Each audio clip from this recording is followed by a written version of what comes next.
Laisse-moi te raconter quelque chose que j'ai mis des années à comprendre. Quelque chose qui a transformé ma façon de voir cette sensation que nous appelons anxiété. Pendant longtemps, j'ai cru qu'il y avait quelque chose de cassé en moi, comme si mon système nerveux était défectueux, comme si je portais une étiquette invisible marquée « fragile » ou « inadapté ». Mais un jour, assis dans un bureau éclairé par des néons, regardant l'horloge qui semblait se moquer de moi à chaque seconde qui passait, j'ai réalisé quelque chose de fondamental. Ce n'était pas moi qui étais brisé. C'était le monde autour de moi qui ne correspondait pas à ce que j'étais véritablement, à ce que nous sommes tous profondément. Tu vois, nous vivons dans un monde qui nous demande de nous lever à des heures précises, même quand notre corps crie qu'il a besoin de plus de repos. On nous enferme dans des espaces rectangulaires aux murs blancs, sous des lumières artificielles qui imitent mal le soleil, et on nous dit de rester productif pendant 8 heures d'affilée, peut-être 10, peut-être 12. Puis nous rentrons dans nos appartements, souvent seuls, pour consulter des écrans qui nous montrent des vies qui semblent plus intéressantes que les nôtres. Et quelque part au fond de nous, quelque chose proteste. Quelque chose hurle que ce n'est pas naturel, que ce n'est pas juste, que ce n'est pas vivant. Cette voix qui proteste, c'est précisément ce que vous ressentez comme de l'anxiété. Imagine un canari dans une mine de charbon, ces petits oiseaux que les mineurs emmenaient autrefois dans les profondeurs de la terre. Quand l'air devenait toxique, quand des gaz invisibles commençaient à remplir les tunnels, le canari le sentait avant tout le monde. Il s'agitait, il chantait différemment, il montrait des signes de détresse, et les mineurs savaient alors qu'il fallait évacuer, que le danger était réel et présent. Le canari n'était pas malade, le canari était sage. Le canari détectait ce que les autres ne pouvaient pas encore percevoir. Les personnes anxieuses sont les canaris de notre société moderne. Vous êtes ceux qui sentent le poison dans l'air avant que les autres ne s'en rendent compte. Votre sensibilité n'est pas une faiblesse, c'est une forme de clairvoyance. Vous percevez l'absurdité d'échanger la majorité de vos heures éveillées contre de l'argent pour acheter des choses dont vous n'avez pas vraiment besoin. Vous ressentez l'étrangeté de vivre entouré de millions de personnes tout en vous sentant profondément seul. Vous captez la dissonance entre ce que la société vous promet et ce que vous vivez réellement. J'ai découvert qu'il existe 2 formes distinctes d'anxiété, et comprendre cette distinction change absolument tout. Il y a d'abord l'anxiété que les philosophes appellent névrotique, celle qui consiste à s'inquiéter de futurs imaginaires qui n'existeront probablement jamais. Tu connais cette anxiété, n'est-ce pas? Celle qui te fait rejouer des conversations qui ne se sont pas encore produites, qui te fait anticiper des catastrophes qui restent statistiquement improbables, qui transforment chaque petit symptôme physique en maladie grave dans ton esprit. Cette anxiété-là est comme un écran de fumée, une distraction que notre mental crée pour éviter de regarder quelque chose de plus profond, de plus véritable. Mais il existe une autre forme d'anxiété, plus authentique, plus essentielle. Les existentialistes l'ont nommée anxiété existentielle, et elle naît du gouffre qui existe entre qui tu es vraiment et comment tu vis actuellement. C'est l'inconfort que tu ressens quand tu te regardes dans le miroir et que tu reconnais à peine la personne qui te regarde. C'est cette sensation que tu éprouves le dimanche soir, quand la semaine s'annonce avec ses routines répétitives, ses obligations sans sens apparent, ses compromis quotidiens. Cette anxiété-là n'est pas une maladie. Elle est un message de ton âme qui te dit « Nous ne vivons pas de manière authentique. Nous nous sommes égarés loin de notre véritable nature. » Pense à la façon dont nous structurons nos existences dans ce monde moderne. Nous avons créé une civilisation extraordinairement sophistiquée, avec des technologies qui auraient semblé magiques à nos ancêtres. Mais quelque part en chemin, nous avons oublié quelque chose d'essentiel. Nous avons oublié que nous sommes des créatures nées pour marcher sur la terre, sentir le vent sur notre peau, regarder le feu danser, écouter l'eau qui coule. Nous avons oublié que nous avons besoin de communautés réelles, pas de followers virtuels.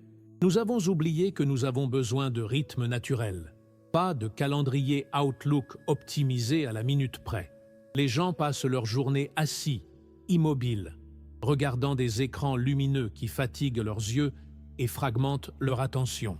Ils mangent de la nourriture produite industriellement, emballée dans du plastique, souvent consommée rapidement entre deux réunions. Ils respirent de l'air recyclé, marchent sur du béton, voient rarement les étoiles à cause de la pollution lumineuse. Et ensuite, ils se demandent pourquoi ils se sentent mal, pourquoi quelque chose ne va pas, pourquoi cette tension constante habite leur poitrine. Ce que j'ai compris et ce que je veux partager avec toi aujourd'hui, c'est que ton anxiété n'est pas ton ennemi. Elle est ta sagesse incarnée, ta voix intérieure qui refuse de se taire, qui insiste pour te dire que tu mérites mieux que cette existence compartimentée et artificielle.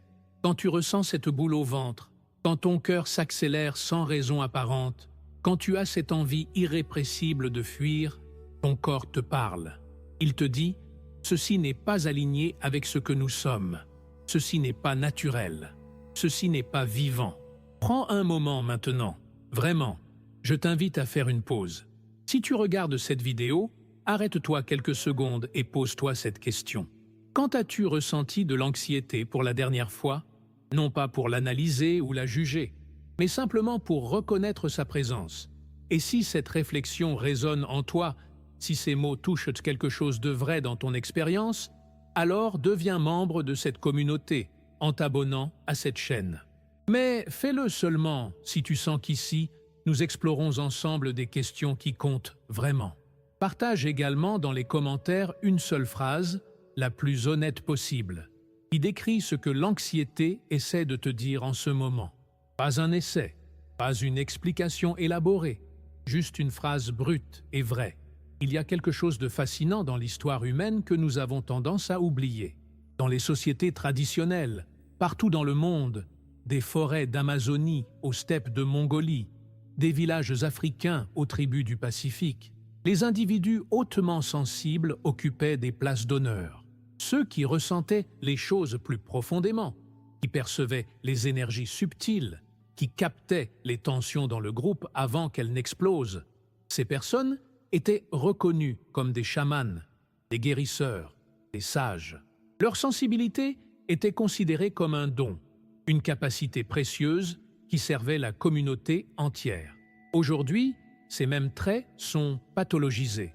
On te donne des diagnostics, on te prescrit des médicaments, on te dit que tu dois apprendre à gérer ton anxiété comme s'il s'agissait d'un défaut de fabrication.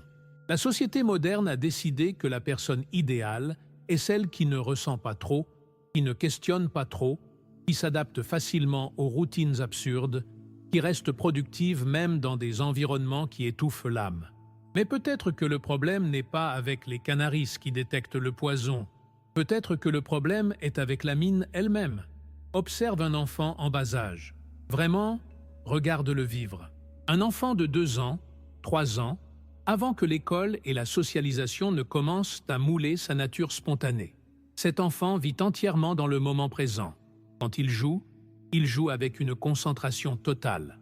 Quand il rit avec tout son corps. Quand il pleure sans retenue. Il ne pense pas au passé avec regret, ni au futur avec anxiété. Il existe simplement, pleinement, dans le maintenant. Puis vient l'éducation, progressive et insistante. On lui apprend à attendre. Attendre son tour. Attendre le week-end. Attendre les vacances. Attendre d'être grand pour faire ce qu'il veut vraiment. On lui apprend que le jeu est une récompense qu'on obtient après avoir terminé ses devoirs, que la joie doit être reportée, que le plaisir doit être mérité.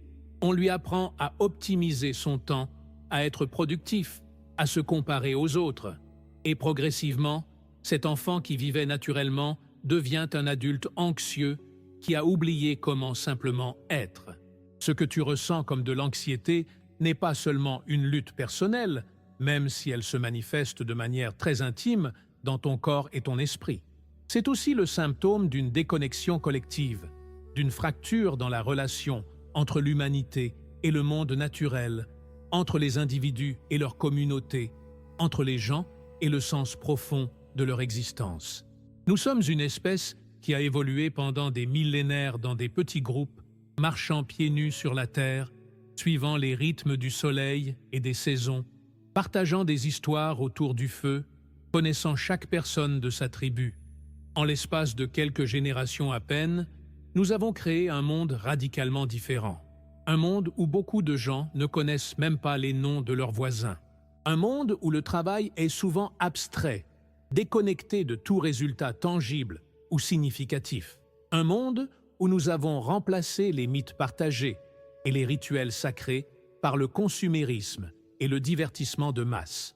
Un monde où la nature est devenue quelque chose qu'on visite pendant les vacances, pas l'environnement dans lequel on vit quotidiennement. Notre anxiété collective reflète cette rupture fondamentale. Nous avons perdu le lien avec quelque chose d'essentiel, quelque chose que nos ancêtres considéraient comme évident. Le sentiment d'appartenir à quelque chose de plus grand que soi, d'avoir une place dans l'ordre naturel des choses, de participer à quelque chose de sacré. Aujourd'hui, beaucoup de gens se sentent comme des atomes isolés dans un univers indifférent, remplaçables dans leur travail, interchangeables dans leurs relations, sans véritable sentiment de but ou de connexion profonde.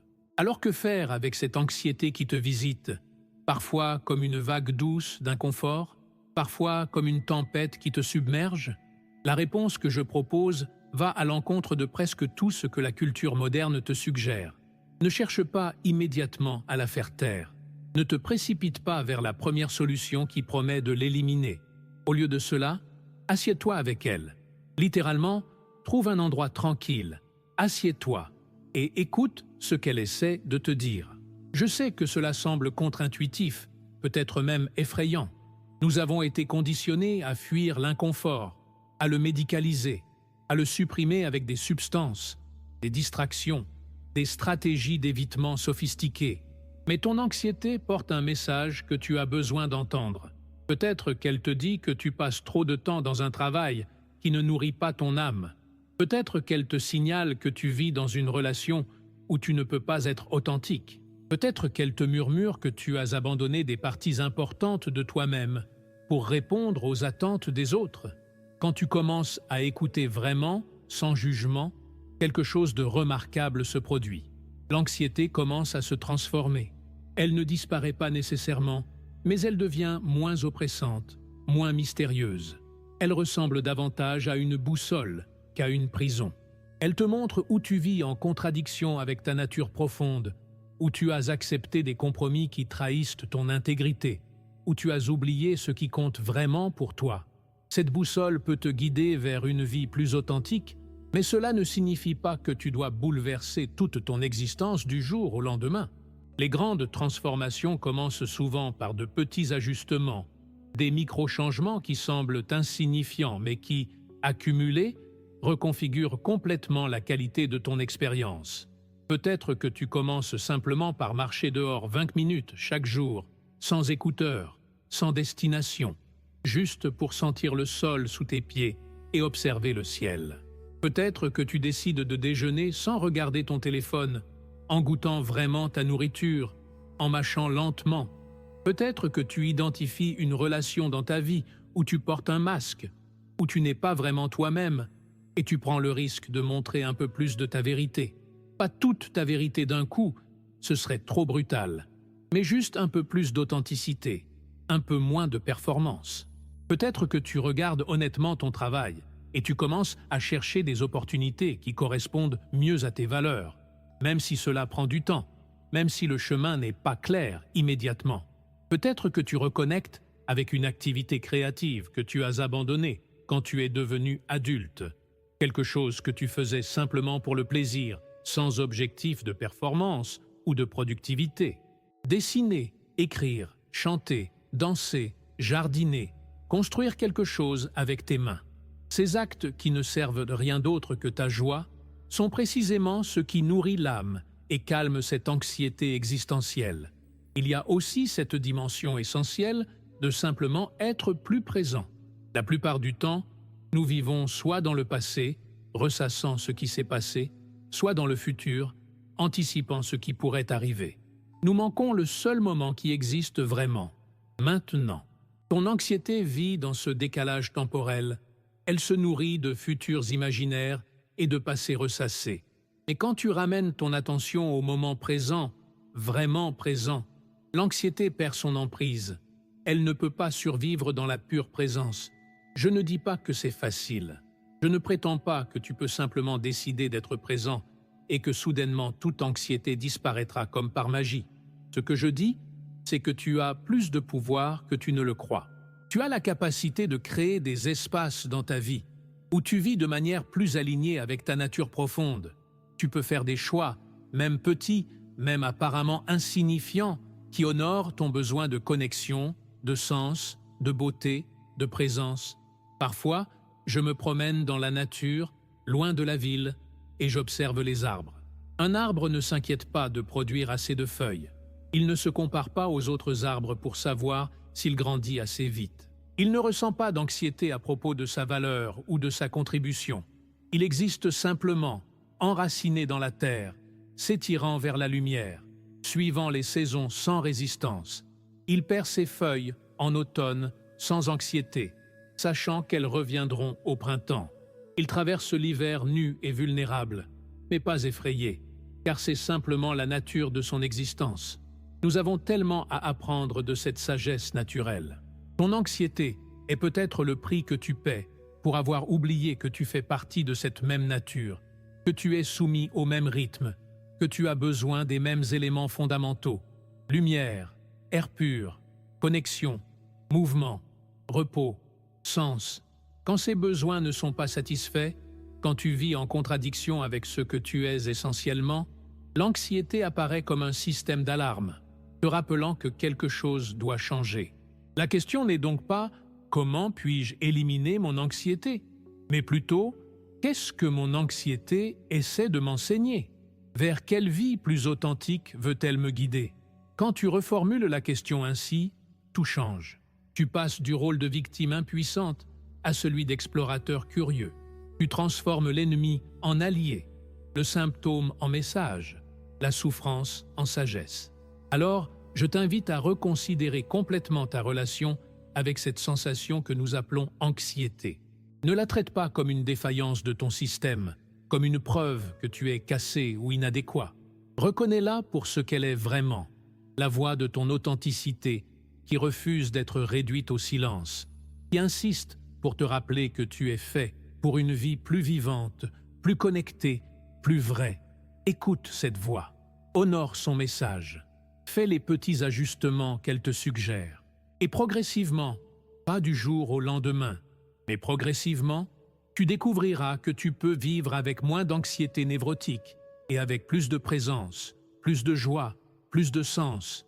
Tu découvriras que le chemin vers la paix ne passe pas par l'élimination de toute sensibilité, mais par l'alignement de ta vie avec ce que tu es profondément.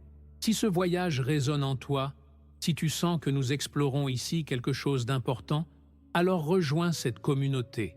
Abonne-toi à cette chaîne, non pas par obligation sociale ou par habitude machinale, mais parce que tu veux continuer cette exploration ensemble. Et surtout, partage avec nous dans les commentaires. Qu'as-tu appris aujourd'hui sur ton anxiété? Comment cette perspective change-t-elle ta façon de voir ce que tu ressens? Quelles sont les petites étapes que tu vas entreprendre pour vivre de manière plus authentique? Ta voix compte, ton expérience enrichit notre compréhension collective, et cette communauté devient plus forte quand nous partageons nos vérités avec courage et vulnérabilité. Je te remercie d'avoir été présent jusqu'ici, vraiment présent, et je te souhaite le courage de suivre ce que ton anxiété essaie de te montrer.